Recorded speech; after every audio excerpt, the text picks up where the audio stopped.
mkifanikiwa kwa asilimia zote. Leo tunamshukuru tena Mwenyezi Mungu, Mungu wa rehema. Mechi ilikuwa ngumu sana. Namungo always wanatengeneza mechi ngumu dhidi ya Yanga, na hata jana nilivyowaambia tunakuja kucheza kadabi kadogo hivi, nilikuwa namaanisha ushindani wa namna huu. Mazingira ambayo Namungo yuko nayo, hajashinda muda mrefu, yupo kwenye hali ngumu.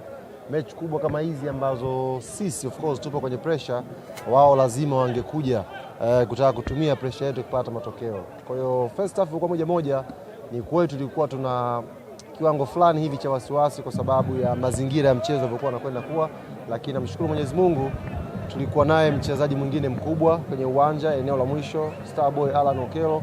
Namshukuru Mwenyezi Mungu tulikuwa na watu wengi wenye nguvu na jitihada katikati ya uwanja, Duke, Maxi, Mudathir.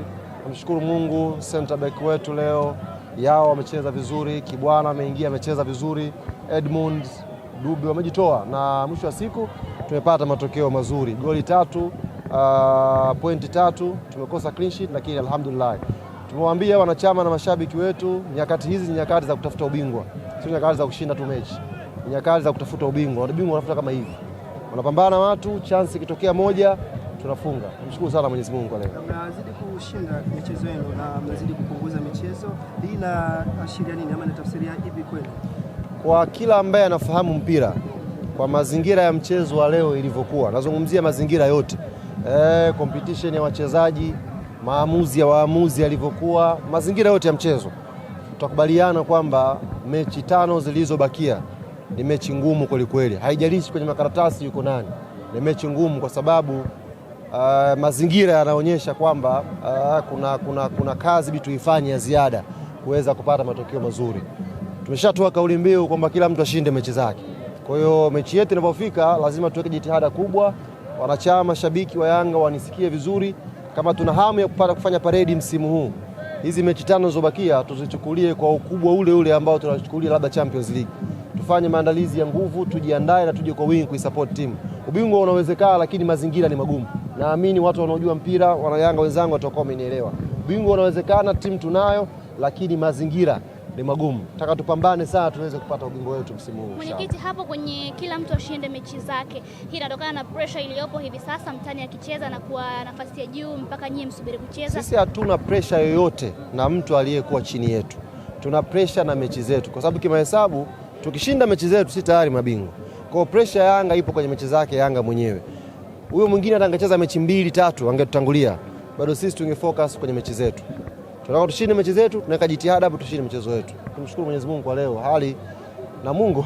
Hali yako ilikuwaje pale jukwani baada ya 1-1 afu unaona bado game tough? Namungo mimi sinawafahamu. Namungo mimi nawafahamu. Kwa hiyo nilikuwa najua tu mechi leo ingekuwa ngumu, lakini naulia kusema tunaye Starboy Alan Okello.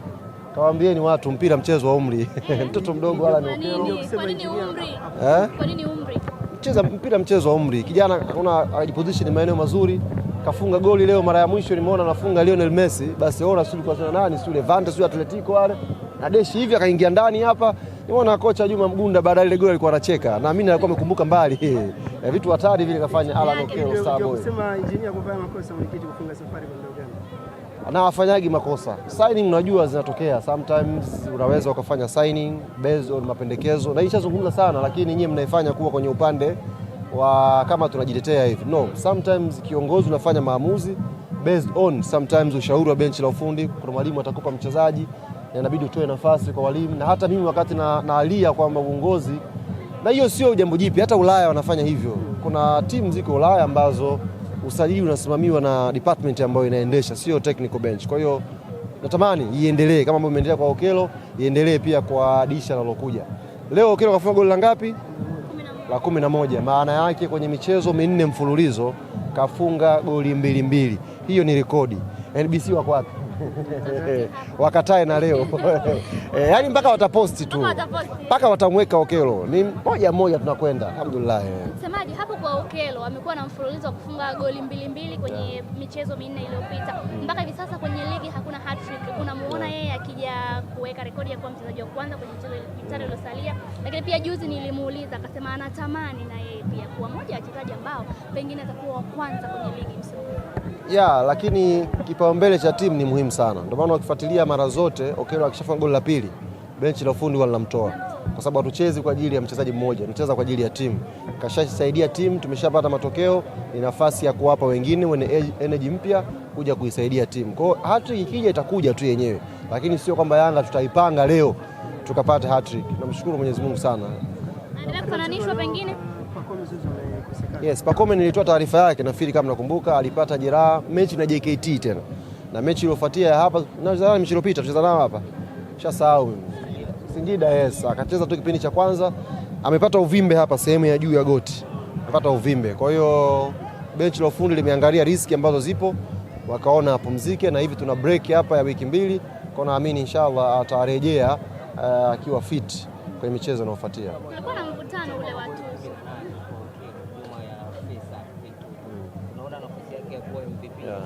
No, so far tusiingize pressure kwa Okello mambo ya MVP, isiingizwe pressure kwa Okello mambo ya kuwa top scorer. Okello anaisaidia timu.